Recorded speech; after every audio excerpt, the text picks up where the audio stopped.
அனைவருக்கும் வணக்கம். சற்று முன் கிடைத்த முக்கிய அறிவிப்பின்படி மே மாதம் நாளை 24ஆம் தேதி வெள்ளிக்கிழமை தமிழகத்தில் பல மாவட்டங்களில் இடி மின்னல் மற்றும் பலத்த காற்றுடன் கூடிய கனமழை முதல் மிக கனமழை பெய்யக்கூடும் என்றும் மேலும் வங்கக்கடல் பகுதிகளில் ஒரு புதிய புயல் உருவாகக்கூடும் என வானிலை ஆய்வு மையம் எச்சரிக்கை விடுத்துள்ளது.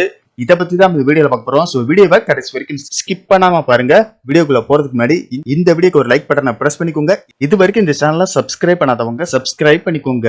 சற்று முன் சென்னை வானிலை ஆய்வு மையம் வெளியிட்டுள்ள அறிவிப்பில் நாளை மறுநாள் வங்கக்கடலில் ரீமால் புயல் ஒன்று உருவாகக்கூடும் என்றும் இவை 26ஆம் தேதி தீவிர புயலாக கரையை கடக்க வாய்ப்புள்ளதால் இதன் காரணமாக தமிழகத்தில் ஒரு சில இடங்களிலும் புதுவை மற்றும் காரைக்கால் பகுதிகளிலும் இடி மின்னல் மற்றும் பலத்த காற்றுடன் கூடிய லேசானது முதல் மிதமான மழை பெய்யக்கூடும் என்றும் தேனி, தென்காசி, திருநெல்வேலி, கன்னியாகுமரி மற்றும் தூத்துக்குடி மாவட்டங்களில் ஓரிரு இடங்களில் கனமழை முதல் மிக கனமழையும், ராமநாதபுரம், விருதுநகர், மதுரை, திண்டுக்கல், திருப்பூர், கோயம்புத்தூர் மற்றும் நீலகிரி மாவட்டங்களில் கனமழை பெய்யக்கூடும்.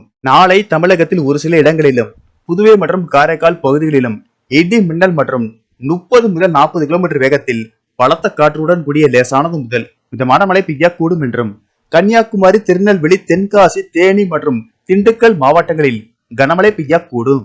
மேலும் வருகிற 29ஆம் தேதி வரை தமிழகத்தில் ஓரிரு இடங்களிலும் புதுவை மற்றும் காரைக்கால் பகுதிகளிலும் லேசானது முதல் மிதமான மழை பெய்யக்கூடும். சென்னை மற்றும் புறநகர் பகுதிகளை பொறுத்தவரை அடுத்த 48 மணி நேரத்திற்கு வானம் ஓரளவு மேகமூட்டத்துடன் காணப்படும்.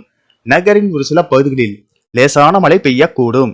மேலும் 25ஆம் தேதி வரை குமரிக்கடல் பகுதிகள், மன்னார் வளைகுடா, அதனை ஒட்டிய தென் தமிழக கடலோர பகுதிகளில் சூறாவளி காற்று மணிக்கு 65 கிலோமீட்டர் வேகத்தில் வீசக்கூடும் என்பதால் மீனவர்கள் அந்த பகுதிகளுக்கு செல்ல வேண்டாம் என எச்சரிக்கை விடுக்கப்பட்டுள்ளது.